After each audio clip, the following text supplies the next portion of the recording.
Another day, another rides. So, story time about this ride.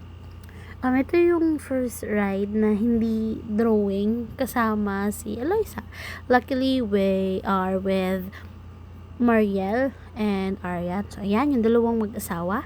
Si Erwin, tsaka si Eloisa, yung OBR niya. Tapos yung red ribbon dun sa harapan is si Mariel, tsaka si Aryan.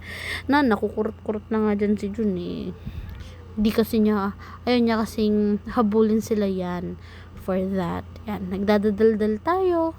Kasama sila. Yun na naman yung dalawa sa likod. Yan, di ba?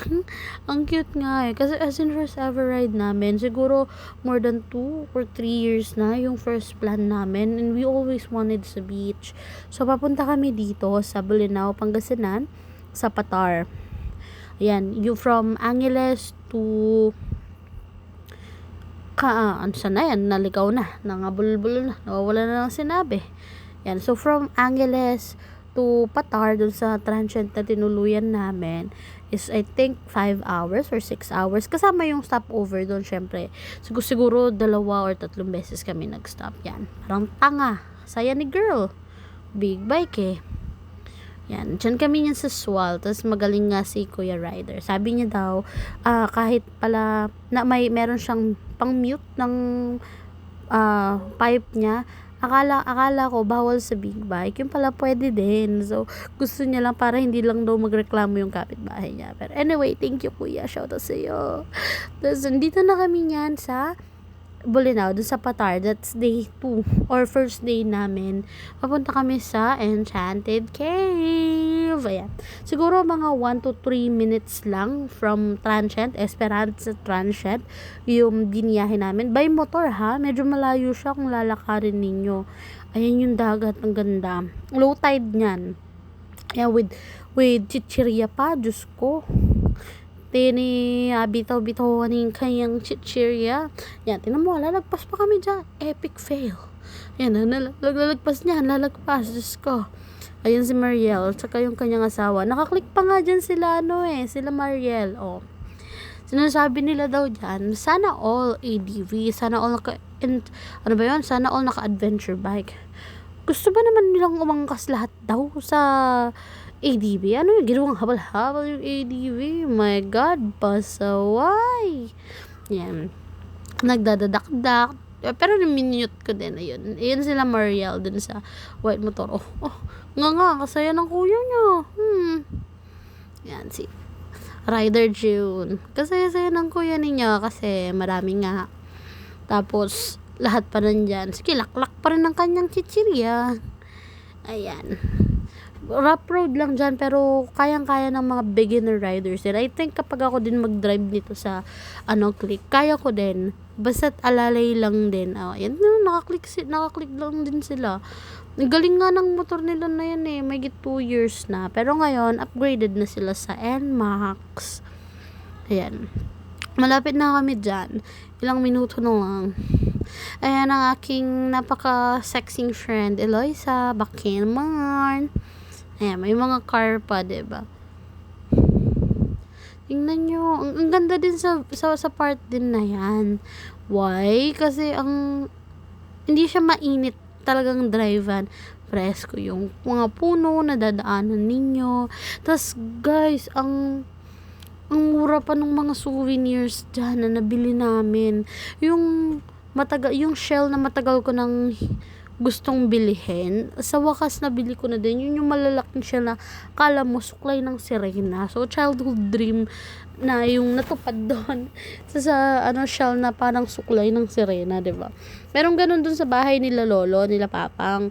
Kaso, syempre, sa kanila yun, nahihiya rin naman akong hingiin. Kasi nga matagal na yun, baka nga mas matanda pa sa akin yun eh. And ayan na daw, sabi ng inyong magandang aspirant. Yan, babaan na kami dyan. Tapos, sabihan pa kami kung anong plano, kung anong magandang post dyan. Talagang pinaplano kung paano yung mga post. Nag-practice pa nga kami dyan nila Loisa, tsaka ni Mariel, Diyos ko. Tapos yun pala, ending, merong entrance, ang walang hiya. Yung entrance yata, if I'm not mistaken, is 200 pag picture-picture lang.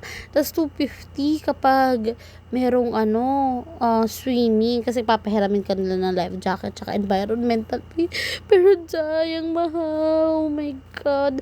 Carry lang yung mga budget na dala-dala din namin. Ayan. Tapos, yung food nila dyan, goods din naman. Kaso nga lang, wala silang barya sa 1K daw. Diyos ko. O, diba? Masyadong mayayaman. Para sa barya na 1K. Walang barya. Wala kaming dalang buong 1K. Ayan. It's just yung sinasabi ko sa inyo mga shops na merong magagandang chandelier. Yung chandelier nila na maliliit, nakabili kaming 100. So, tagi-isa na kami doon per couple. Ayan. Yung isang shell na sinasabi ko sa inyo na parang suklay ng sirena. Ayan, yung mas maliit ng konti dyan. Parang suklay siya ng sirena. Ayan, binili namin. Ayun, nakita nyo naman. 100. Binili kami ng ating enchanted cave. Ayan na, papunta na kami dyan. Talagang nadismaya kami kasi nga wala na, carry nga lang budget. Hindi din namin na-anticipate na meron palang entrance fee, which is di sana napaghandaan. Inuna kasi namin yung mga foodang at saka yung alak, syempre pulutan. I think sa 3 days 2 nights na stay namin dyan, kahit yung pagkain lang namin is 4K siguro meron. Iba pa yung mga nung pauwi namin na stopover kung saan sa McDo.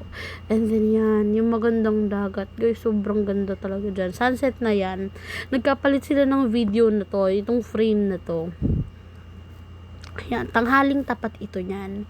So, tapos meron pa yung madaming parang snake dyan. Sabi ng mga locals dyan, yan, parang pangalan nito, linta.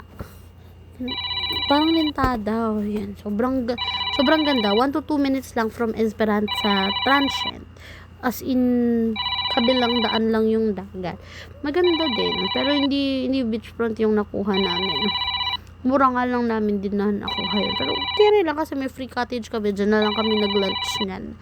Tapos pakakapunta ka dun sa malayo, guys. As in, ang baba lang ng tubig. May certain part lang na kailangan kang mag-ingat. Ayan na, ito na yung pinaka-highlight ng trip namin ng epic fail. Ayan na.